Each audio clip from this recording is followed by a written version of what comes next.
has the King sorted out the algorithm? He is denying access for his son, Prince Harry, who's in the UK. He said he will not meet up whilst he's here to celebrate the 10th anniversary of the Invictus Games. Yes, Harry landed in London yesterday ahead of an event marking 10 years since the Invictus Games launched. However, a spokesperson for the Duke of Sussex told GB News it's unfortunately not possible due to His Majesty's full programme, adding that the Prince is, quote, understanding of his father's commitments and hopes to see him soon. Well, let's speak to Showbiz and Royal reporter Kinsey Schofield. Good morning to you, Kinsey.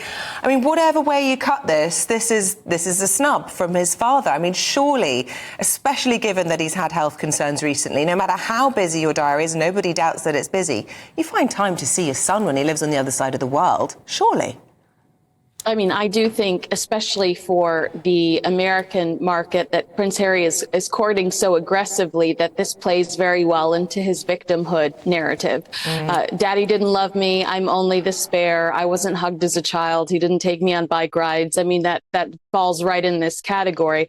But the fact that it's Prince Harry's team that's telling us this, you know, the palace refusing to comment, and the fact that Prince Harry's willing to overshare to the extent of saying, I'm not seeing my dad, and here's why it's his fault, I think gives us some insight as to why the King isn't pursuing a meeting with his son. Obviously, nothing is sacred. They can't trust him. The last time Prince Harry jumped on a plane and went over to visit with his father, you know, I turned on Good Morning America a few days later, and Prince Harry was discussing that meeting on an international, you know, morning show. So perhaps they are trying to be protective of their space right now. The crown, you know, the crown is in crisis if you consider their health issues, and maybe the King is just looking for some peace.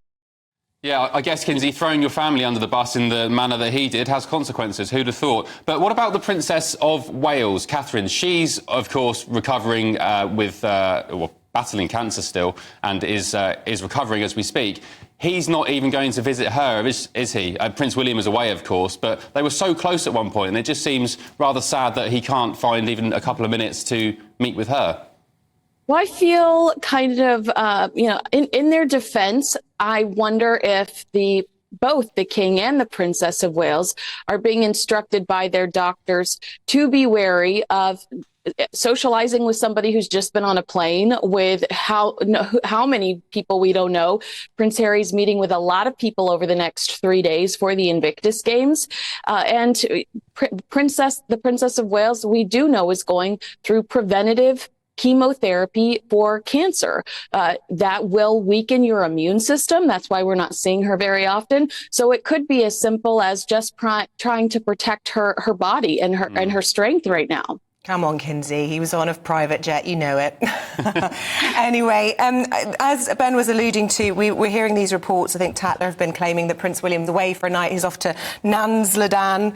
This is the site for his first homelessness project that he's setting up down in Cornwall. Lots of commentators saying, is this a sign, perhaps, that the Princess of Wales is on the mend? Now, we obviously aren't in the business of speculating about her health, but I suppose all of us, you included, big fans of the Princess of Wales and hopeful that this could mean something positive.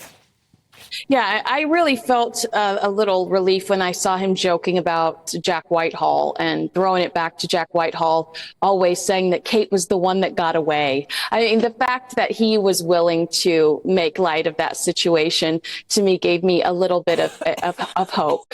But I agree. I think that it is a good sign that the Princess of Wales is hopefully on the mend. And it's unfortunate, but I think Ben hit the nail on the head. Actions have consequences and words have consequences. And the royal family has had an especially hard 2024, and I think they're trying to protect their peace. So, Kinsey, Prince Harry is, of course, doing his Invictus gig at St Paul's. That finishes at about 6 p.m, I think. The King, meanwhile, is engaged in a garden party at Buckingham Palace. That finishes slightly earlier at 4. They're definitely not meeting, as we understand this morning. Does this signal the end of any future relationship? Because from the outside, you would have thought if there's one occasion that you could have some sort of unification, it's the fact that Harry's in the city that his father lived, and, of course, he's battling cancer. If they can't do it under these circumstances, when will they ever? I mean, and just imagine, there's literally a chance that their paths could cross in a car. I mean, isn't that crazy to think about? No, I see what you're saying. I don't think that this is, I don't want to say this, there will never be a reconciliation here.